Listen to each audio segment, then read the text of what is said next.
Hello friends, welcome back. I'm Nick. This is MSFS Flight Plans, and around here we are singularly focused on our mission to save the entire universe through simming. So after our last trip, someone took me up on the Hometown Flyover Challenge and suggested that we take a cruise over their hometown in the central United Kingdom. So by golly, that's just what we're going to do, is we depart from Leeds and head over to the western coast, landing just south of the town of Blackpool, a part of the country I've never been to, and it looks phenomenal. The whole trip I think is going to be around 100 miles, and the sim says probably 45 to 50 minutes. In the air. We are in the turbo arrow, but I think we're going to have a bit of a headwind. This is the live weather, so we'll see how it goes. All right, let's get this baby fired up real quick. Battery, alternator, and full prop, full mix, and pump. And the fuel is already on, so that's good to go. And crank it. Okay, great. All right, while this thing is warming up, we will be cruising at 3,000 feet for most of the trip until we get to the other coast, then we'll come down to 2,000 just to get a better look at that western coastline over there, which is, again, just incredible. So I'll go ahead and set 3,000 feet on my external hardware while our Garmin's getting itself warmed up there. And then we'll take a look at the Google map once that's good to go. You know, we don't have to wait. Let's just look at the Google map. Okay, so there's the United Kingdom, and here's Leeds, right in the middle of it. Look at that. Near Manchester, if you've ever flown out there. Manchester is not a photogrammetry city, but Leeds is, and so is Bradford. So we're going to be leaving from over here so we can get a little altitude, Leeds East Airport, and we're actually going to come off this way because the wind's blowing from the west, so we're going to come over this way because there's a few things that I want to see, or at least show you out here. And then I want you to get a nice look at this airport because there's some interesting history about that, and then we'll come down this way over the north side of Leeds and Bradford, and then Ilkley up here is the hometown where our member lives, so we're going to go check that out, of course. And then start cruising over this direction out to Lancaster, and then we'll come along the coast, check out a beautiful port over at Heysham, and then come down by Fleetwood, Blackpool. This is just amazing. This is that area that's really awesome. This is not photogrammetry, but it looks so good. And part of that's because of an add-on pack I've installed, so I'll tell you about that. And I was thinking about landing at Warton Aerodrome, but I think what we're going to do is just come around this way because the wind is blowing very strong from here, and we don't want to land with a 15-knot tailwind. So I think we're going to come around this way and then land at Blackpool Airport. But I'll tell you about both airports while we're out there because there's some interesting history about both of those as well. All right, so that's good. That's good. Oh, almost. There we go. All right, that's it.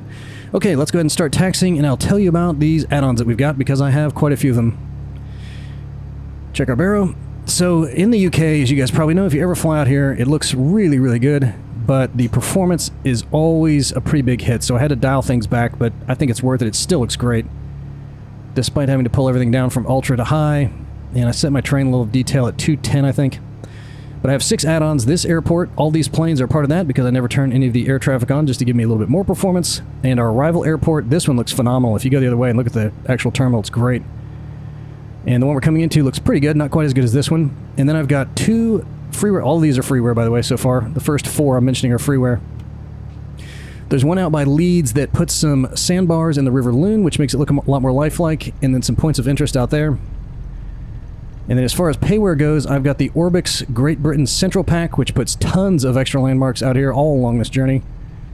And then also the ORBX UK Mesh Pack. Let's see, I need to go this way. This is actually a closed down runway here, and when we come back around from the top, you'll see all those containers and some big X's on the runway.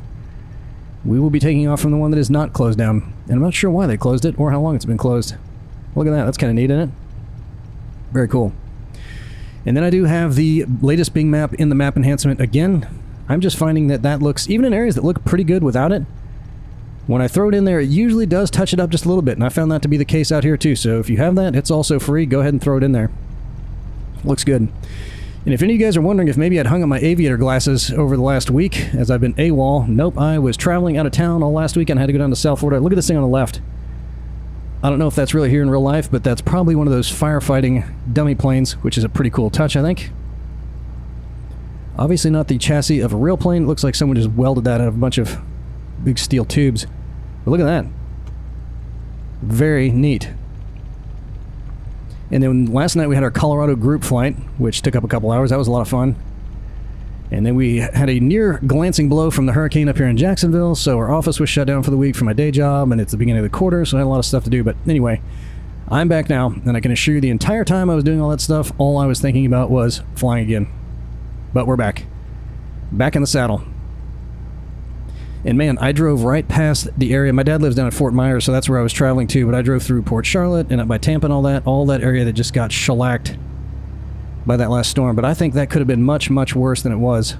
the winds or the storm shifted south at just the right time, and they did not get all of that tidal surge they were thinking might happen, which is great news. My sister, who lives in Port Charlotte, her and her boyfriend just put the roof back on their house from Ian 2 years ago.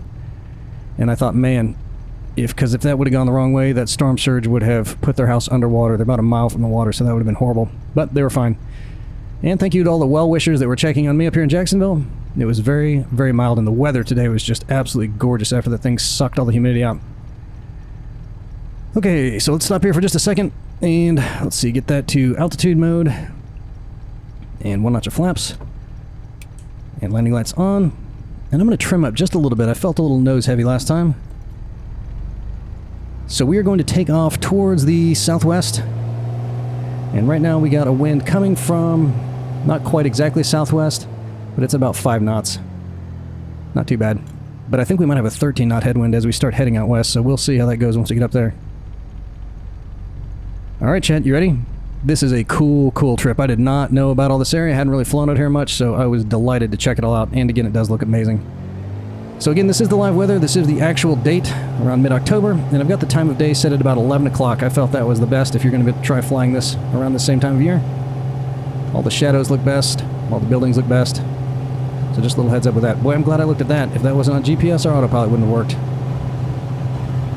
So we got that corrected. And up we go. Alright, gear up. And we'll kick that autopilot on. I may have trimmed up too much. Flaps up. I think we're supposed to get to 300 feet. We did a little bit early, but our airspeed's getting way up there. Okay, autopilot on, nav mode, and we will climb at 1,200 feet a minute. Great. We're on. And you're going to see right out of the gate all of these fields look just incredible. All the mowing and plowing marks. You can see like tire tracks from the tractors that are going around down there. Just wonderful. Pull the RPMs back some, manifold pressure back a little bit. Alright, so all of these power plants we got out here. This first one we're going to see is the Ferry Bridge power plant. And that originally opened in 1927. Let's see, is there another one? Yeah, so that was another one over there. So this one right here is the Ferry Bridge. I don't even know what this one over here to our right is. This was opened in 1927 and has been rebuilt many times over the years, and today it's a multi-fuel plant that burns trash, which is fantastic. And these cooling towers are not here anymore, and neither are these. They've all been pulled down fairly recently. That one is the Eggborough Power Station. That opened in 1967. That was a coal burner. And they've completely demolished that one, but they're talking about rebuilding a gas burner over there. Not sure when they're going to start that, or if they've done it yet or not. Look at these fields. I mean, it just looks perfect for the time of year. The trees color look about right. They're probably getting some fall colors up here now, so that may not be spot on. But it looks pretty dang cool. Really good. Okay, so the airport is going to come back into view on our left here in just a minute, so I'll tell you a little bit about that before we move on to Leeds. It was originally called RAF Church Fenton, and it was opened not a moment too soon in 1937, after which it saw heavy use during World War II. And as I was reading about it, it sounds like when they first started drawing up plans in 1935, the locals just had an absolute fit because they considered it a waste of all this perfectly good farmland out here. But I don't think there were too many more protests a few years later, as it served as one of several fighter defense bases in the region during World War II. I'm going to try to keep our airspeed around 150 if I can, but this thing likes to go fast. So I'll just keep an eye on that. And there's that closed down runway. See the big X's? And then there's all those containers that were down there. But the first planes to arrive out here were Gloucester Gladiators, which was the RAF's last biplane fighter, getting outmoded by monoplane designs almost as soon as they introduced that thing. And in 1940, the Yanks arrived with their stubby little Brewster Buffaloes, which were swapped out for the notably less chodish-looking Hawker Hurricane just a month later after those guys arrived. And if you've never seen one of those things, that is a stubby-looking plane. Check it out. I don't think I've seen one of those in the sim. Brewster Buffalo. And this place remained a fighter base after the war and was one of the first to receive a fleet of modern jets, namely Gloucester Meteors and Hawker Hunters. So they stuck with the Gloucesters and the Hawkers. Does that not look incredible or what? Just beautiful, beautiful. And you're going to see all kinds of little field dividers all have elevation and everything. It just looks so great and so lifelike. Alright, I'm pulling the RPMs and throttle back some more. See if we can get down to 150. And we are going to have, a 17 knot headwind. Well, that'll slow us down a little bit. That's fine. We got a lot to talk about. But the RAF mothballed that place in 1992, and it was closed down completely in 2013. A year later, it was purchased by a civilian outfit who renamed it Leeds East Airport, which is what it's still called now. And according to Wikipedia, they're now using it primarily for business jets, if Wikipedia is accurate. So that must be the third power plant over there. Yeah, because there's the other one. The other one's way back over here. So they got a lot of power plants out here. And I don't know why they're not using cooler towers anymore. I wonder if that's just old technology, cooling towers. Because they pulled them down at all of them. And this one's still burning trash. Or that one, whichever one it was. It's the multi-fuel plant now. Okay, so on to Leeds. If you install the ORBX Landmark Pack, which again is the Central Great Britain one out here, you will find there are... By the way, make sure you have the UK World Updates. That's number 3 and 17 installed. I think 17 is the one that touches all these fields up like this. So if nothing else, put those guys in. But that add-on pack from ORBX is going to put a lot of landmarks out here in Leeds. Most of them aren't ultra significant, and there's so many of them out there, and we're going to kind of be zipping by, so we'll just kind of hunt for them while we're up here.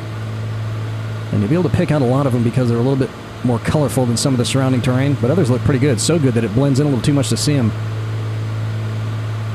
So we'll just skip the minutia details as we're coming by here. But like the rest of England, humans have been roaming around this region for thousands of years. And the first evidence of significant populations began arriving in Leeds here around the 16th century, as it became a market town situated as it is along the River Aire, which runs through the center of town today. So I think that's a road there. I think this is the River Aire here. And then it runs up and cuts, let's see, okay, so there's the road. Yeah, it's running right underneath this road here. Kind of see it. If you got a big screen, you can see it. And it cuts right through the center of town. I think that's it. Well, we'll definitely spot it when we get closer. It's hard to tell here because all the roads have all these big trees next to them. Yeah, you can tell the wind's blowing. Look at those windmills going. But this river gave it another nice shot in the arm once the Industrial Revolution rolled around, with wool and textile mills popping up along its banks. A feature which carried it all the way through World War II, as Leeds was a major producer of military uniforms. But unfortunately, that was kind of the last hurrah for the clothing production, as cheap foreign labor put pretty much all these factories out of business by the 1970s. But it sounds like the city's recovered quite nicely from what I was reading. Today it's home to over 109,000 companies, which seemed a little bit over the top to me, but I didn't fact-check that figure. And they also claim to have the most diverse economy in the UK, and the fastest growth rate of private sector jobs, so it sounds like they're doing all right. All right, where's this river? I think this is going to be it right here. Yeah, well, we'll see. We'll get closer and see where that cuts through. Let's look at these fields some more. Look at that. You can see this is just... I love the fields. I'm sorry. You guys know I do. Look at these little fins. Look at this. Even right here, you can see it's got elevation. That is superb. I just absolutely love it. Love it. Lowers my blood pressure to look at that. Okay, so I'm just going to go ahead and call that as the River Aire right there. I'm going to say it. I could be wrong, but I think that's it. Yeah, because it kind of bends through here and then comes downtown. But the name Leeds originated from the Old Brittonic word Laedesis, which meant people of the fast-flowing river, which what I would assume is a reference to the Aire. And if you look at a satellite map, it is churning along at a pretty good clip. And as far as famous people from Leeds goes, well, there was a pretty comprehensive list online, but I only recognize 2 of the names. The first is Melanie Janine Brown, a.k.a. Mel B. And if that name doesn't ring a bell, you might know her better as Scary Spice from the Spice Girls. She's from out here in Leeds. The other was Michael Jackson, and no, not that Michael Jackson. This one was a crusty old white guy with a beard who used to write books about beer and whiskey. But he's passed away. But because he was writing books about beer and whiskey, that makes him far cooler than the king of pop in my book. So you can see these lighter buildings here. All of those are parts of the add-on pack. This thing here probably is. And I mean, it's just completely covered with bookmarks on the little ORBX Discovery page. Some of them are like a school and stuff like that, so not that significant.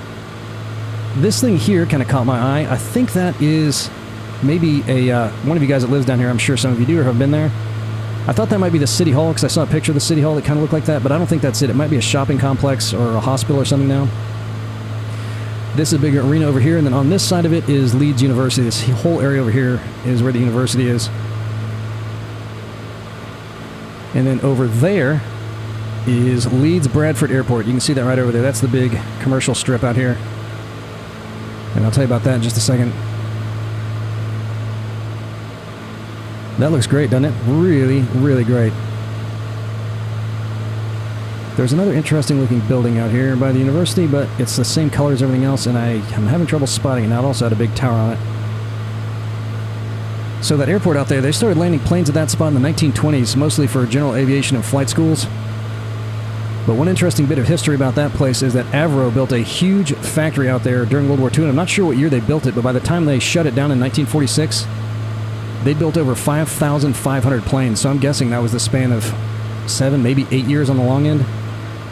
And I bet more than a few of those were Lancaster bombers, because those are the guys that built that. This next town coming up, which kind of just looks like an appendage of Leeds, is Bradford, which is going to be this area out here, also photogrammetry. And you know what? Our performance is pretty good right now. I'm not seeing any stuttering at all, so that's a relief. And like Leeds, this place also saw explosive growth during the Industrial Revolution, also producing mostly textiles. But unlike Leeds, this town somehow claimed the title of the wool capital of the world for a while. And though the subject of some debate, particularly amongst people from Sheffield, Bradford might be the highest city in England, although Sheffield is also claiming that title, with its highest point out here in Bradford at roughly 1,066 feet above sea level. And while we're on the subject of altitude, Bradford is also home to the highest water fountain in Britain. Down there, City Hall, they've got one that can spout a geyser up to 100 feet in the air. And you better believe they got a light show on that thing, maybe even some lasers. Chet loves that kind of stuff. I'm sure we're going to have to go check that out before we head back to the States. Not really my cup of tea, but Chet's here for the ride, so I'll take him out there. He paid for half of our gas. So as we come up here, we're going to get a nice look at a stadium called Valley Parade, which is currently home to the Bradford City Football Club. It's going to look really nice. And that place has been around for quite a while. It's behind our pillar right now, but we're getting a nice look at it. But they originally opened the facility in 1886, having been rebuilt several times between then and now. This golf course here looks amazing. You can even see like the diamond pattern mowed into it on one of these fairways up here. Hopefully the sun will be hitting it just right that we can see it. I think it's this one. Yeah, look at that. See that? That is amazing. So awesome. Alright, there's the stadium. You can see the bleacher section out there, the multicolored bleachers. And then once this pillar gets a little bit more out of our way, we will see Lister Mills, which used to be the world's largest silk factory. They opened that thing in 1873, and it was operated all the way up until 1999. And now they've converted it to residential space, which is just ridiculously awesome. Alright, so there's the stadium, and then here's the mill here. And there's a big smokestack that's still next to it, too. I had trouble picking that up because it's also brown. But look how cool that stadium looks. So the highest part in town, maybe back on this hill over here, behind our wing, under our wing. Well, that sounds bright. Let's not do that again. How cool is that? I love the multicolored seats. And there's Lister Mills right there. Let's see if we can spot the big tower. Yeah, that must be right there. See it? Really blending in everything else. And during the war, they made all kinds of parachute silk and anything else made of silk. And maybe started getting into some polyester, too. Yep, that's it. That's a smokestack. Very cool. That must be an add-on because that roof looks really good and colorful. I just cannot get this thing down to 150 knots. I'm going to keep pulling it back. Well, let's see if we can do it. Alright, we're going to see a big brown spot that's going to arrive right here in front of us, and then we'll be down to our left. That's called Rombald's Moor. And it really is that color, by the way. I had to check that out on the satellite map to make sure it wasn't a rendering glitch. And that looks like a map scene, but I don't think it is either. I think they've actually cultivated parts of it over here, because on the satellite map you can see it's got a pretty sharp edge to it, and on the other side as well. But since I watch so many British documentaries, and I've heard the word moor 1,000 times, I figured I should probably look into what that actually means, because I didn't know. And it turns out, though it can be used to describe a fairly wide range of landscapes, it generally refers to something that looks a lot like this. Not a whole bunch of trees, and kind of boggy, with lots of peat and heather growing all over it. And they found quite a few prehistoric pieces of stone carving and different artwork down there, specifically something called cup and ring marks, which interestingly are not only one of the most ancient forms of rock art, but can be found all over the world, literally. They show up in the Middle East, Asia, Australia, North America, everywhere humans have ever lived. And you know it if you saw it in a picture. They kind of look like concentric circles or spirals with a central depression. That's the cup part of it. And some of them have a little line running up through the center as well, kind of like a flower stem. But this moor gets its name from the legend of Rombald the Giant, who may have shared some of Sean Connery's sentiments about getting the third degree from his other half. There's a rock formation right on the other side of this cliff here called the Cow and Calf that may have been formed as Rombald and his wife were chasing each other around Having a little lover's quarrel, stomping on things, breaking rocks, throwing rocks. I guess they didn't have rolling pins back then. And I'm going to see if we can see that rock formation. It's very obvious on the satellite map, which we'll check out at the end. We'll see if we can see it here. Ooh, that would be it right there. I don't see the calf part. I think that's the cow, but the calf is another big rock on the other side of it. Yeah, we can't really see it. I'll show that to you at the end. And then down here in this little valley is the town of Ilkley, which is the hometown of our member who suggested this flight. Thank you very much for that. And this place is known as a spa town today, which is code for a really great place to live if you're traveling to one here in the U.S. I've never been to a quote-unquote spa town that wasn't absolutely gorgeous. And this one looks like it fits the bill. And as I just mentioned, they've got all kinds of very ancient history out here. The rock carvings just to the south. And I read that this area has been continuously settled for more than 5,000 years, which is so unfathomable to me. I think my neighborhood's been continuously settled maybe 20 years. I know it was a big farm before they built our neighborhood out here. They've even got the remains of a Roman fort right by the center of town and a churchyard dating from the 8th century. What's left to want? Just gorgeous. Beautiful. And then this little town up here is called Addingham, situated along the River Wharfe, which is actually the name of the river, not a wharf on a river. And it also grew up as a textile center with lots of little mills popping up along the banks. And they've still got the remains of a weir down there that was part of a corn mill built in 1315, which is precisely the kind of thing I'd want to check out if I ever visit Addingham. Maybe our member will let me crash on his couch if I'm passing through, but not you, Chet. Everybody remembers what happened after that pub crawl when we were down in Portsmouth. We're not doing that again. Not with me, anyway. How amazing is that? So this huge area off to our right is the Yorkshire Dales National Park. And Dales, if you don't know what that means, is Brit speak for valleys. And you can see they have a lot of them down here. And there's all kinds of little bucolic towns. Apparently this is a very big tourist area. They got hiking trails going throughout that. And if you want to fly over there and take a little peek, they got all these little reservoirs with some great looking dams out there too. Nice little trip, but I didn't want to go too far out of the way because other than the Dales, there's not too much to see or talk about. And they did a lot of mining out there in the 1800s, particularly lead. And it sounds like they have preserved a lot of the old structures for folks to check out if they're hiking through the area, which would be awfully cool. And this next town coming up ahead of us is Skipton. And the name for that place is derived from the Old English phrase skeepton, 2 words, which meant sheep town. So you can probably guess what was going on down there. More wool. And I'm not sure if we'll be able to pick it out since this one is not photogrammetry, but Skipton Castle is also right in the center of town. And that place started as a wooden Mott and Bailey style structure in 1090 and was later upgraded to a stone fortress in the 1100s. But today it is considered one of the most complete and well-preserved medieval castles in the country. And I really hope we can see it because that is an interesting little factoid. And I also read that during the First and Second World Wars they had some big POW camps out here, but I could not find place markers for those, so I don't know if there's anything left for those or not. Probably just a really big field now, I would bet. I just watched an episode of Time Team where they were excavating a big POW camp. It might have been out here. And even though I've said it several times, if you have not watched Time Team, well, you should. I know anyone from Britain seen it. I've watched the entire series probably at least 6 or 7 times. I can't get enough of it. One of the greatest shows I've ever seen. Check it out. Especially if you like archaeology. Alright, so the castle, let's see. Let's see if we can see it. It's going to be on this side of town over here. And it's kind of got a lot of trees around it. I'm sure we'll be able to see something, because it doesn't really look like a little house, and it doesn't look like a factory. We'll see if we can spot it. How the Dale's looking. And they really are that brown. I don't know what makes that area so brown and everything else not so brown. Alright, Skipton Castle, where are you? Now we're getting a little bit of shimmying with the frame rates.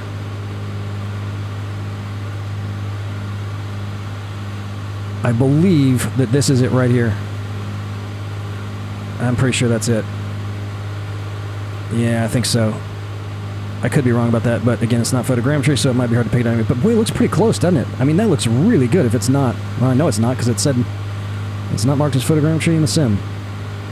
It looks amazing. The colors look great. The buildings look diverse enough. You've convinced me. Let's check our barrow again. Wow, that's maintaining itself pretty well.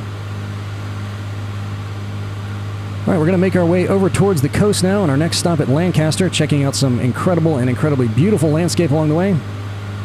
But we've got about 25 miles to cover, so now we can pick up the pace just a little bit as we head out there. So we'll take care of a little housekeeping while we have a few minutes and check out some more of these fields.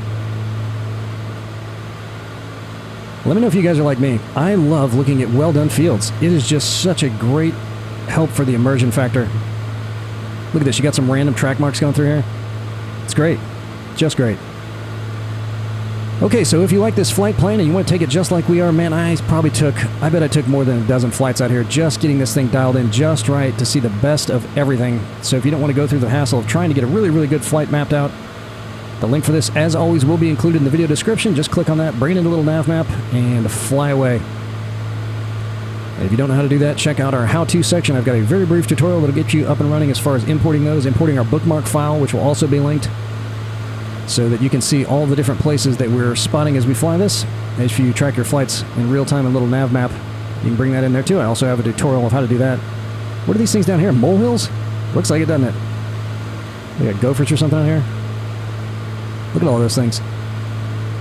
But if they were molehills, you'd think they'd be everywhere and not isolated to this little spot, but maybe it's a whole community of groundhogs or prairie dogs or something. I don't think they have prairie dogs out here. And then, of course, you can check out our Discord server. The link for that will also be in the video description. Again, we just took that Colorado group flight. It was really nice. The guy that set it up lives out there in the area we were flying over. We left from Grand Junction, flew into Telluride, then flew out east about another 100 miles along the Black Canyon. Just a beautiful flight. And we do this roughly every 2 weeks. The next one is probably going to be a helicopter flight somewhere because we haven't done helicopters yet. So if you're interested in checking that out, just hop on the Discord server. And I'll make an announcement for the upcoming flights in the community tab of our YouTube page. But if you're not getting the alerts, you might not see that come through. So if you like to be notified of that stuff, be sure to turn on your notifications for our channel if you're subscribed to it. And if you're not, subscribe to the channel. We have a lot of fun around here.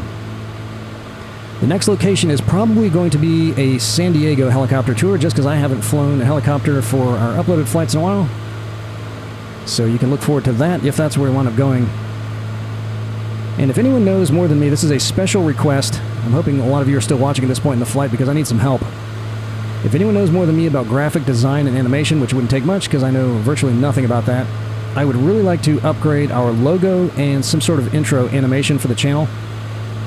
And I don't mind paying you for that, and I'm open to anything. I'm sure most of you guys are a lot more creative than me. That thing you see at the start of our videos, I paid $5 on Fiverr to get that little airplane in the tag. But I'd love to get a cool logo and some cool animation. I feel like that's the only thing that's a little bit Bush League still for our channel, so that would be cool. If you know how to do that, let me know. I would love to get some assistance. Look at these, more of these great looking fields out here. And I know I've mentioned this before, this is the final thing I'll mention before we get to Lancaster, but if you guys want to see some tutorials, I'm not interested really in doing cold and dark startups because there's other guys that have built their whole channel and that kind of stuff, and I don't want to infringe on them. But I've had a lot of questions about different things about just aviation. I'm not, a professional pilot, so I don't know that much, but I've met several real-life pilots over the last year or so who I'm sure would be glad to show me if I don't know how to do something you're asking about. I get very positive feedback on the few tutorials that I've done. I'm not sure why, because again, I'm not a professional by any means, but I think maybe people like just the succinctness of it. My attention span is so short that I bore myself if we're not moving quickly. So if you want to learn how to use some avionics or do some sort of navigation, let me know. And those are really easy for me to set up on like flights like this, which has taken me almost an entire week. So every now and then a little break is kind of refreshing. This big green area here is called Gisborne Forest, or maybe Gisborne. And that lake down there is Stocks Reservoir. That was created in 1932 to provide fresh water to Blackpool, about 25 miles to the west, right along the coast, which will also be our arrival destination. And there's a nice little dam on that side of that thing, too. Let's hop outside the plane real quick. We haven't done that yet. Wow. That looks like a picture. I mean, it really does. That looks so real. And I have to just keep asking, how much better can 2024 really be? I know all the different quirks and features and career mode and all that kind of stuff. Flight dynamics is going to be better, but there are some spots in 2020... Oh, I see my landing light's still on. We can turn that off. That just looks so good. I mean, I don't know what you could do to make this better. The only thing, I guess, if they're doing the thin client, they've been calling it, where a lot of the processing power is offloaded, might help with frame rate issues, but they keep saying that's just for loading times. So we'll see if that helps. Because I would love to free up some processing power on my computer, although I am thinking about rebuilding it. Okay, so Lancaster is up next. Its name is also a derivation of an Old English phrase which meant river fort. The city grew up straddling the River Lune, and Lancaster Castle is right next to it, so that makes plenty of sense to me. But before there was the castle, which we'll get to in a minute, there was a wooden Roman fort on the site, and based upon the dates of lost pocket change recovered from the area, they believe the fort was probably built around 60 AD, so very early in the Roman occupation. But based on that same currency evidence, archaeologists also believe it was abandoned at least once, and maybe for quite a while, before they rebuilt the place out of stone. Well, those are some interesting marks down there, aren't they? Now, what would that be? Because I've already cleared the trees out, but you never know if the trees are accurate here in the sim. That's really interesting. There was some stuff that looked like that back in that moor, old Rombald's Moor, too. Maybe they're harvesting peat. And as all you Time Team fans surely know, the cool thing about the Roman coins is that all of those are reminted, if you didn't know that, every time an emperor changed. So when they find them, it's pretty easy to get precise dates for locations when they unearth those things. And man, I've been wanting to get a metal detector so bad, but there is just no history around here. If I went out in my yard with a metal detector, I'd probably find nothing but a key I lost when we first moved in and a bunch of roofing nails. But I feel like I'd like to do that, and I don't want to be one of those guys on the beach. I'm not that old yet. But I'd love to find anything old with a metal detector, but there is just nothing old around here. Down in St. Augustine, which is very old, they don't let you dig for anything. I think it's illegal to even dig in your own yard down there, which is very interesting. Not sure what's up with that even on private property. But that's the case. But in reading more about ancient Lancaster, it sounds like this area was something more than a frontier outpost for the Romans. They've also discovered several bathhouses, some of which were built 300 years after that original fort. So it sounds like people were out here in pretty good numbers for the duration of the Roman occupation. But after they hightailed it out of here, we're not real sure what was going on between the end of the 4th century and up to the Norman conquest in the 11th century. Experts believe it was probably still inhabited, but not at this scale during the Roman times, so they think it was probably a little more than a farming and port town with a decent-sized monastery. They think there was a monastery and an abbey out here. That's not the same thing. But construction on the big castle, which we'll definitely be able to see, started in the 1200s and was later expanded by Elizabeth I in the 16th century, up to what we're going to see today. And in the 1600s, the castle was the site of the Pendle witch trials, which resulted in the hanging of more people than any place outside of London, after which Lancaster gained the nickname the Hanging Town, which is both gruesome and awesome. In the 17th century, the city emerged as the UK's busiest port town, and the slave trade out here was no small part of that, not just in transport, but they were building a lot of the slave ships out here as well. But all that shipping eventually dried up literally as the once broad and deep River Lune silted up. In fact, one of our add-ons is going to be the one that puts all those sandbars in there, and you're going to see it is really slender now and probably not very deep. So it used to be at the end of a very large river mouth. You can kind of see how it opens up even with the sandbars in there. But aside from the castle, 2 other landmarks were added by that ORBX pack, both of which we will be able to see. The first is a 150-foot tall domed tower called the Ashton Memorial. And it was built in 1909 at the cost of a modern equivalent of over $10 million by a wealthy local named Lord Ashton as a memorial to his wife. And the thing is so massive that some have dubbed it the Taj Mahal of the North. And then between that thing and the castle, we'll also see Lancaster Cathedral. And I think the spire on that thing is like 270 feet. It's huge. But it's also pretty brown, so it's hard to spot. We will be able to see it, but if you don't have a big screen, you might not be able to catch it. But that's fairly new. It was completed in 1859. Oh, I did write the height of it. 240 feet for that, which is still pretty high. A lot higher than the Ashton Memorial. Alright, so let me orient myself here. Alright, so here's the River Lune running down through this way, and then the Ashton Memorial, that's going to be right there. And then the castle is going to be right over here, right along the river, and then the church is going to be somewhere between those two things. And then we'll get up here and check out the Haitian port, which looks very photogrammatic. Is that how you'd say that? Probably. Looks very real. Very real. So this is the River Lune going over this way. I don't know which river this one is, but that looks great. Look at the shorelines. They look beautiful. Really, really good. But that one's not all silted up like the Lune's going to be. More great-looking fields.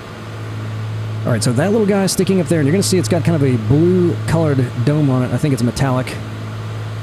We'll get a nice view out of the side here in just a second. And then we'll look for the cathedral, which is much harder to spot, and then the castle, and then we'll get over to Haitian, which looks kind of like Haysham. But I had to look at a pronunciation for that. It is indeed Haysham.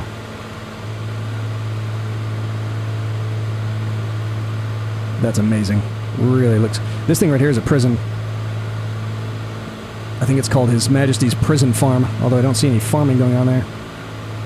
And it definitely looks like a prison. Look at that. Looks like a Supermax. Look at the moat they got around that thing. Awesome. Okay, so there's the Ashton Memorial, the Taj Mahal of the North. And let's see if we can pick out that cathedral. Here it is right here. You can just see the spire sticking up there. See that? What's the wind looking like? 18 knots, and it's pretty much a crosswind now. That's why we're getting a little bit of rough air. Yep, that's it right there. And then the castle is going to be right down here. That's a nice looking castle too. I checked out some pictures of that from the ground. There it is right there. Bridge looks great.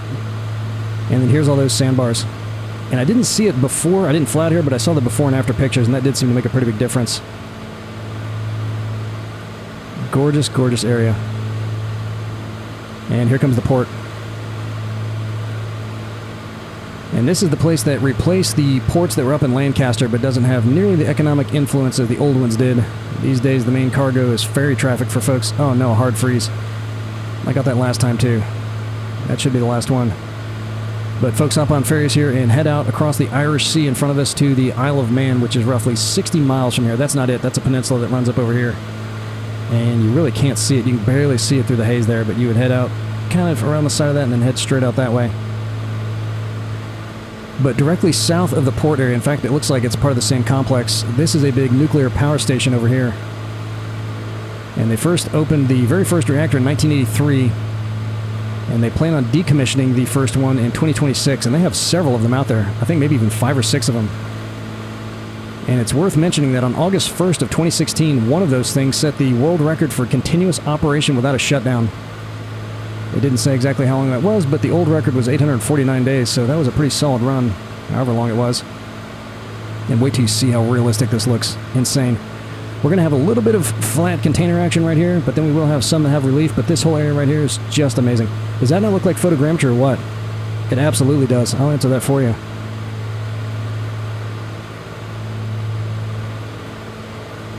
Look, yeah, there's the flat ones right there, but they did elevate some of them. I mean, look, you even got filth on the roofs and everything. You just don't see that when there's no photogrammetry. Everything is very consistent with the coloring. Look at this. That is amazing. Looks so good. There's some of the ferries right there. The power plants look a lot better than the ferries. That is great. Really great. Okay, so I'm going to bring her on down to 2,000 feet, which is where we'll be hanging until we come in for our approach, which actually does have an ILS too, so we'll try hitting that as we come in. And we'll come on down at just 500 feet a minute. We don't need to rush through this. And I'm going to drop our airspeed some because we have a lot to see and talk about up here. Before we get there, one thing I want to mention, I'm sure you guys have probably seen, well, I don't know, they're a dime a dozen these days, but another 2024 update, this time from Obsidian Ant. And every time I see one of those, I'm looking for gameplay footage. And I hate to ever say gameplay when talking about the sim. But I'm trying to find some ground terrain that looks better than the best we've seen in 2020. And for the first time on some footage he had uploaded, he was just kind of talking over it, and I don't know where he was, but it looked very good, at least as good as 2020, which was very reassuring for me because I've seen a lot of spots in some of those trailers that did not look as good as the best of 2020. And I'm still waiting to see a flyover of a big cityscape, at least a long-duration flyover, so I can try to make some judgment calls about that. But I'm still keeping my hopes up. It was a little bit disheartening to see a lot of those areas that did not look all that great. Let's check our barrel again. Looking good. Wow, that is very consistent. Usually we get a little bit of movement when we reset that. Pull that throttle back some more. And he also said that, of course, I'm worried about all my add-ons mapping over, and we've been assured that everything will. The only thing that he said that I hadn't really heard from anyone else is that everything from 2020 will be forward compatible, but not the other way around. 2024 specific mods will not work in 2020, and he said a lot of the user interfaces designed for 2020 will not work, at least initially, in 2024, but I don't use those anyway, so that's not really that big of a deal. Alright, as we come up around this peninsula here, this town right up here, on the very northern end of it, is called Fleetwood, and it spent most of its early history as a sleepy little fishing village until the 1830s, when a local landowner and politician named Peter Hexeth decided on a plan to turn the town into a tourist destination for the common man and woman by building up a little seaport and bringing the railroad out here. But even before all that went down, like way before, there is some speculation that this may have been a Roman port called Portus Cententorium, and they've not found any particular archaeological evidence for it, but there are early records of a big port out here somewhere, and a significant road, which no one's been able to find the port yet, and a significant road that kind of just goes to nowhere that was coming up in this direction, so they think that it was probably coming up to a port which may have been here and just gotten washed away over 2,000 years of erosion, which wouldn't surprise me at all. But unfortunately, things did not work out well in the long run for Fleetwood. In 1961, the ferry service that also used to run the Isle of Man ceased, and the railway station also closed just 5 years later. And the final straw was the development of Blackpool, our next town down the coast. And as you're going to see, they built up a lot of attractions along the water that pulled even more holidaymakers from Fleetwood, turning it once again into a sleepy little town on the end of a peninsula. One claim the town can still enjoy, however, is its largest employer, the Waft House of Fleetwood, makers of the Fisherman's Friend throat lozenge. My mom used to carry those things around in the 1980s. I didn't think they tasted all that great, but they're old school. You can put those up there next to Werther's Originals. So let me start preloading Blackpool here, because we got a lot to see. And I'll start with some ancient history. In 1970, a 13,500-year-old piece of carved elk bone was discovered up here. And it sounds like it may have originally been the tip of a harpoon, based on how they were describing it. But aside from being really old, the thing I find so incredible about something from that time turning up this far north is that 13,000 years ago was still part of the last ice age, which means this part of the world would have been completely covered by glaciers. And the scientists said they think it may have belonged to a culture that was kind of a seafaring fishing culture, so they may have just come up here from the south to fish, and somebody broke off the tip of their harpoon and it just got lost, and then they found the thing. But that is old, really old, especially for this far north.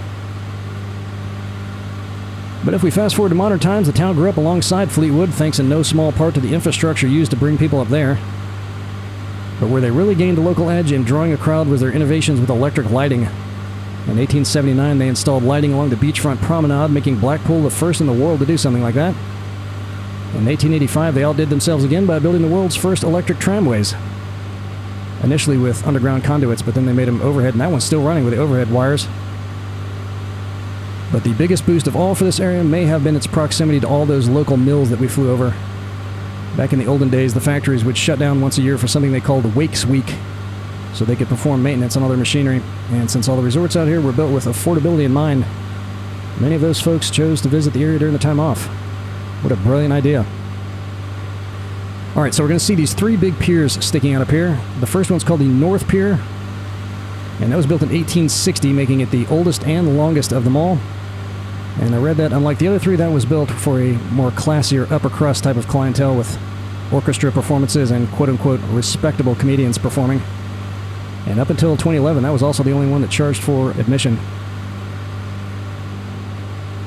And then right down here next to it, between this one and the next one, which is called the Central Pier, we're going to see something called Blackpool Tower, which was the tallest man-made structure in England when it was opened in 1894, topping out at 518 feet.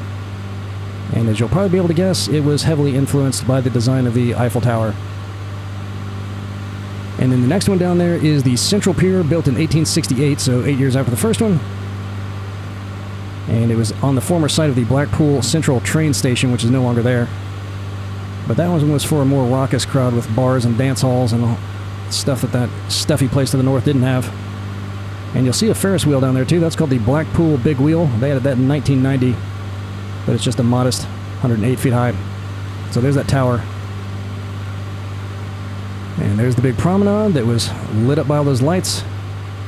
And then the Ferris wheel's about to come into view here. There it is, the big wheel. Look how good that looks. Those are all part of that ORBX pack. Just look fantastic. And then finally the South Pier was the last of the three to be built, and that was complete 131 years ago in 1893. And it looks like that one's for more of the adrenaline junkie type of crowd. They got something that looks like a slingshot down there. They got a lot of those in Daytona. And in this building right here, there's a big stadium. I didn't write down what that is. I don't know how I missed that before. I guess I was stuck on these piers. This thing is called the Sandcastle Water Park. That's a big indoor water park with 18 slides and, of course, a lazy river and wave pool. You gotta have this. Look at that. You can I bet that looks awesome at night, actually. And then right down here is the granddaddy of them all. That's the Blackpool Pleasure Beach Amusement Park. And though it is filled with modern rides today, that place first opened in 1896. And they did model a lot of the roller coasters. It's just tough to see them because they're all kind of dark looking. And a lot of them have won a lot of awards too. But we don't have time to talk about them because I've got to tell you about this airport right here that we're coming into. So we're going to be coming in from this way over here, Blackpool Airport. And that place has also been around since the dawn of time, at least from an aviation standpoint. That was originally named Squires Gate. And the first aircraft landed down there in 1909, just 6 years after the Wright brothers took to the air. And if you saw our Cincinnati to Dayton flight, you know I was talking about how the Europeans, for some reason, were a lot more keen on the whole self-propelled flight thing than we were here in the States. For some reason, at least initially. U.S. military, not so much, astoundingly. But aviation activities moved away from the site for a while. It became a race course from 1911 to 1915 and was used as a hospital during World War I. And it wasn't until the 1930s when they started flying out here again. Okay, so before we get too much closer, let me check our frequency, because I'm not going to hook up with a transition point, because it's way, way out there. All right, 108.15. We'll go ahead and get that set up, and we'll try this ILS approach. 108.15. And we'll activate that. And then we'll try switching over to VLOC once we get a little bit closer. But I had trouble figuring out if that... This is called St. Anne's Pier, and this one is a little bit more tame than the others. I think it's kind of like a promenade with very chill stuff. Not a lot of rides and things like that at that one. But I don't know if that airport's even open today, the one we're coming into. It sounds like there were a few budget airlines running regional flights in the early 2000s, but it also sounded like they eventually closed it to commercial traffic, and I couldn't tell if they ever reopened it or if they're just planning on opening it back up. So not sure what's up with that. As we circle around here, we're going to come right across the top of Warton Aerodrome, which is the other airport out here. And that was used in the 1940s as an auxiliary field for Squires Gate, which is the one that we just saw that we're coming into, now called Blackpool. But its first operational use was for an air depot for U.S. planes arriving from the States during the war. And from the end of the war all the way up through what appears to be the early 2000s, the field was used as an R&D site for iconic planes like the Eurofighter Typhoon, the Nimrod MRA-4, which I'd never heard of but is a very unique looking recon plane, and the Tornado Strike Fighter. And today, and I could be wrong about this too, it sounds like it is a private corporate strip for BAE Systems, which is the company behind the Tornado Typhoon and many, many other military systems. Sounds like they're kind of the Lockheed Martin / Boeing out here as far as military production goes. So it's totally private. I think I read that once every 4 years, they'll let the families of people that work out there come out here, so they must have some secret stuff going on out there. But I looked on the satellite map, I couldn't see anything that looked like modern planes down there. There were just two unmarked jets sitting out there, like big passenger jets. That's all I could see. We'll check it out one more time once we come around. But back to the airport that we're coming into. Vickers built a huge factory on the northeast side, and I think we'll see a building that was where that was, because I saw an old picture of it from the air from the 1940s. But during the war, it produced 2,584 Wellington medium bombers, which look a lot like B-25s if you've never seen one. And then they closed that factory in 1945, I think, and it was acquired by Hawker in 1950, and they started using it to build Hawker Hunter fighters. And I'm not sure if anybody's using it now, because I don't know if the airport's open. So there's the very, very secretive place used by BAE.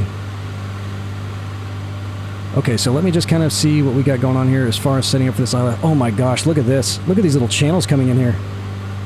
Surely that can't be a dam. No, that looks like a seam right there. They wouldn't have a dam way down here like that. Not that boats couldn't get through. This is incredible. Look at these channels. Wow.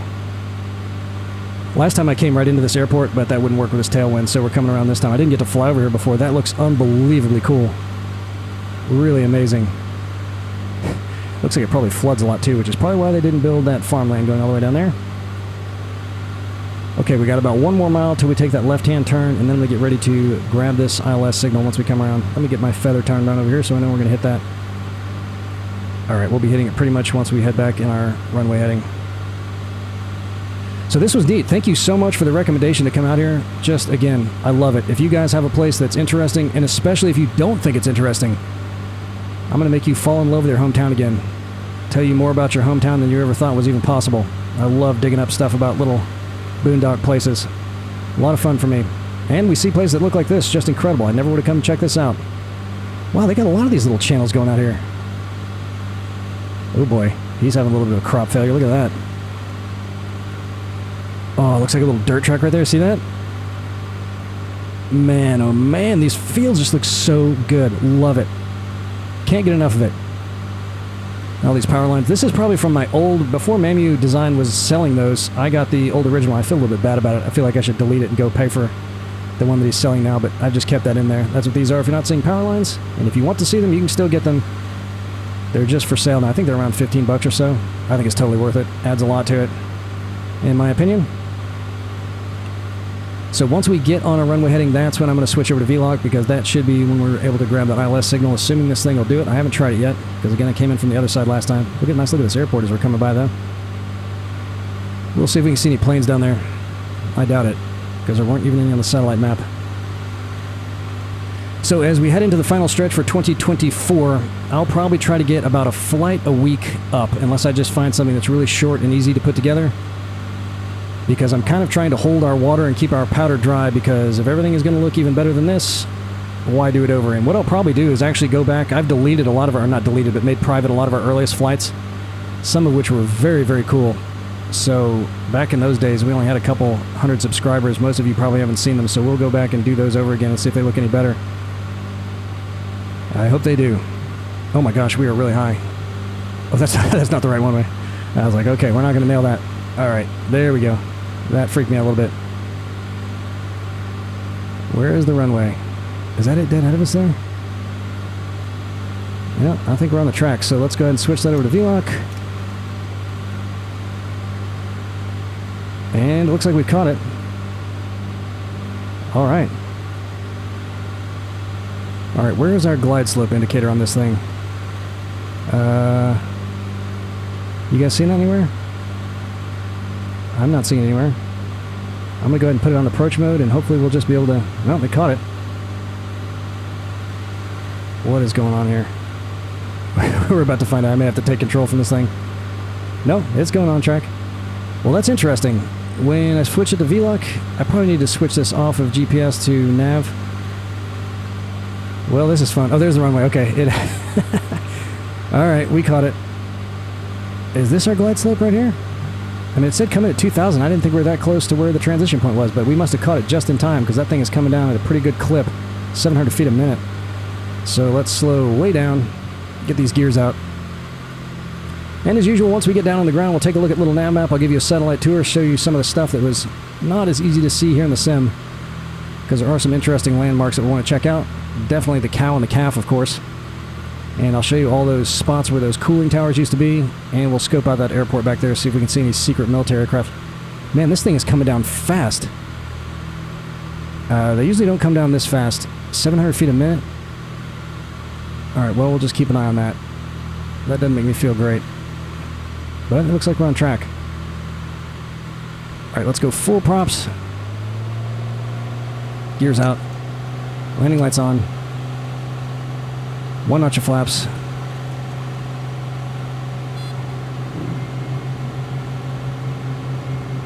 Yep, I think we caught it. Well, that was a wild, jerky approach, but I think we got it. Hope we got it. So as we get down close again here, some of the fields may begin to look a little bit more like photographs, but that's fine because we don't fly these trips at 100 feet off the ground. I don't know, they still look pretty good. Look at that one there, that big green one. Looks great. So this airport is also photogrammetry, and despite... Ooh, that looks like a manor house right there. Check that out. But it's not photogrammetry, so that's probably just a default building. This airport is going to give us a performance hit for some reason, even though it doesn't look as good as that first one. So just bear that in mind. And even if you don't put any of these add-ons in, it's still going to be a beautiful flight. So if you need the performance, just leave them out, but make sure you put in the 2 world updates for Great Britain, because that's going to help a lot. Pappies look good, so we're definitely on the glide slope. We're not just falling out of the sky. That's great. And I'm looking for the first taxiway, which I don't see any, so I guess we'll just see what we come up on. We're going a little bit fast, though. Get some more flaps out here.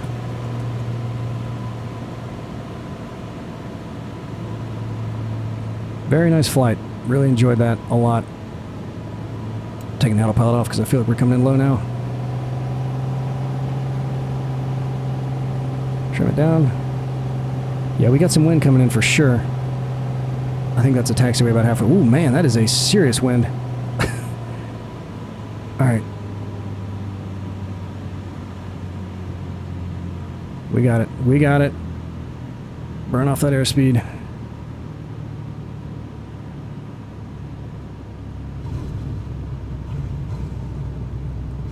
Okay, taxiways, where are you? Flaps up. Oh, there's one right there. That's perfect. I think that's one.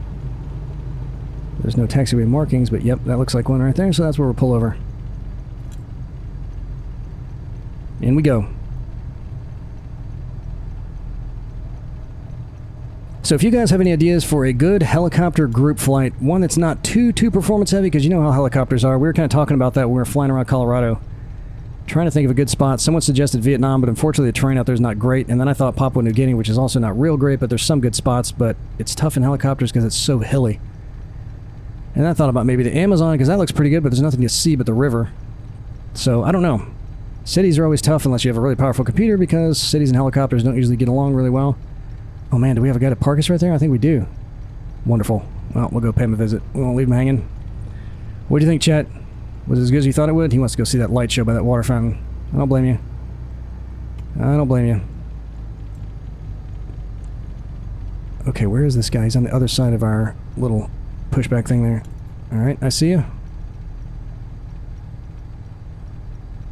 Thank you for your service, friends. Turn the landing light off. And we're good. Okay, parking brake on. And we'll shut her down. And open the window, of course. Okay, here comes a little NavMap. Let's see what there is to see. Take the centering off, and we'll get rid of that trail. Okay, so the power plants that we saw as we were coming around here, here's the first one, and you can see there are no more cooling towers. Look at that. Totally tore them down, but this one is still running here, so they're doing the trash burning there. And then the other big one, I don't know where that third one was. It was somewhere way over here. The other big one is over here. They still have the cooling towers here. They pulled these down in 2020. So they shut this plant down in 2018. These got pulled down in 2020, and there may not be anything left there now because they are at some point going to convert that to a gas burner. And we can't get a good look at this airport because I can't turn it off because we took off from that, but that's fine. And as we come over here to Leeds, let's get rid of the feathers. Let's see if there's any interesting spots. I forgot to mention the cricket ground. That looked really good. We were actually a little bit close to it, and I didn't see it. So if you want to take a better look at that, it looks great in the sim. I saw it on some of my test flights. Just come a little bit further north than that. And there's the big river running through there, but look at this. I mean, it's so hard to spot anything. I was trying to pick out some of the buildings. There's that arena. And then that other thing that I was trying to spot that looked kind of interesting is this place. Nope, that's not even it. I don't even know where it is. It's too hard to pick anything out down here. But that thing that had the tower in the middle of it that I thought might be the city hall. And then over here is the Leeds University, which looked pretty cool. That was a really neat looking area over there. We also flew kind of right over the center of that. And then we got out here and saw the Valley Parade Stadium. Oh, they got the seats covered. You can't see the colors over there. But then the big factory, which I forgot to put a bookmark on, is right here. Lister Mills. And you can see the shadow from the big smokestack. You can just see right down there on the top of it. But that was the biggest silk plant in the world for a while. And now it's a residential place. What a cool thing to do instead of tearing it down. So there's Rombald's Moor. And the cow and the calf are right up here. There is the cow, and I guess that's the calf. Well, you know, that's pretty small. You might have been able to see that in the sim, but there were a lot more trees than that in the sim. So just look for this little parking spot over here, and right over here you'll see the rocky outcropping, but that's where Rombald and his wife were having at it. And here's the town of Ilkley.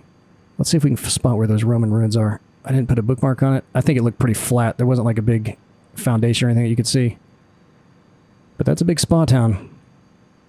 They said even old Chuck Darwin was out here taking in the waters when his book Origin of the Species was published. So it must have been a pretty big deal. And then we came over here to Addingham, and there's the River Wharf, and there's where that old weir is. I think that's where it is. The one that was built in 1315 at the Low Mill, because I don't see any other weirs out there. Man, I bet that's so cool. I'd love to check that out. So if you want to come over here and check out some of these little dams, these look just like this in the sim. In fact, better than this because this map's not all that great, but both of these look really nice, really, really nice if you're into dams like I am.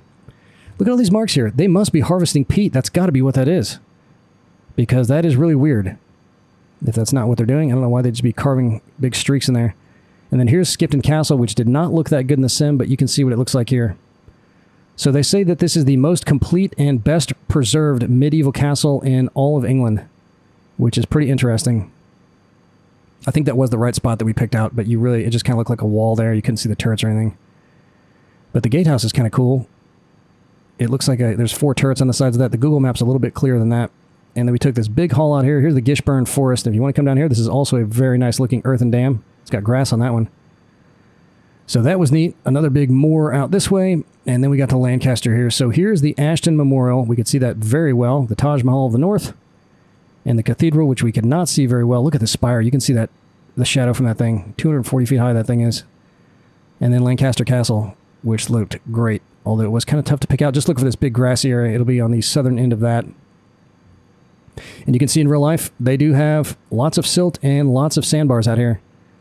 So if you can imagine back in the day when this was a big port town, this was probably all wide opened up. But it does get pretty narrow up there, so maybe they had the ports. It must have been somewhere down a little bit further south.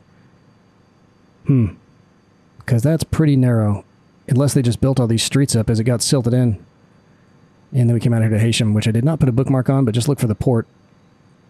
And man, that was just amazing. So here's the nuke stations here, where they set the world record for the longest running of a reactor. And then look how far the Isle of Wight is from here. Or Isle of Man, sorry, not Isle of Wight. That's about 60 miles right there. So you could just barely see that off in the distance. The thing we saw to our right is this peninsula sticking down this way.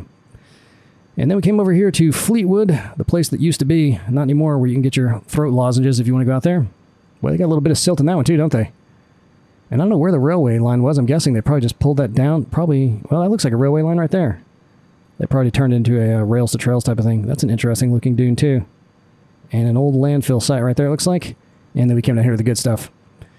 So this was the North Pier. That was the first one they built. And that was the more ritzy place where they hired only respectable comedians. And then there is the promenade going down that way. And then here's the place where they built all the dance halls and the Ferris wheel and all that. And then the tower is right here, which again, we're looking right down the top of it. You can see it right there. Bloomfield Road Stadium, that's what that's called. I did put a bookmark on it, but I forgot to read anything about that. And then here's the South Pier here that has the slingshot and all the other adrenaline rides. There's the Sandcastle Water Park, and then here's the amusement park. Look at that thing. That is cool. You got to check that out. I think they still have the longest roller coaster in the world there. It's like 5,500 feet. And I think it's this one, the big one. And I think it was also the fastest and the steepest for a while when they originally built it, which is pretty cool. I'd never heard of that place, but that's neat, right along the water like that. I wonder if they ever get any hurricanes out here. I don't think they ever get this far over. And then here's the place that we came into, which we cannot take off as far as an airport goes, but we can see this one over here, which is the place run by BAE now. So let's take these off and see if we can spot down here. So that's it as far as planes. Just these 3, so unless those are just sitting there getting mothballed, I mean, they got people parked there and stuff. So, I mean, I guess people are still working there. Let's see if we can see the big factory over here where Vickers... This is it right here. So we can see that. That's cool. So this is where they were building all those planes during World War II. I have no idea what they're using it for now. If anything, a subway. No, the subway's across the street. But that thing was pumping out some planes back in the day. And then over here is where we saw all those really cool channels. That looked awesome. And we didn't even get the map seam there. It was seamless. Great. So that's it, guys. Leeds to Blackpool. Very, very cool flight. Thank you so much for the recommendation. We'll probably be in San Diego next, and we'll have another group flight coming up in 2 weeks. If you can think of a cool spot to fly over in helicopter, let me know. I'm all ears. I'll check it out. If it looks like a cool spot, I'll tell our guys, and we can get on that. Had an absolute blast. Learned all kinds of things, as always, and I cannot wait to see y'all again in the skies. Later.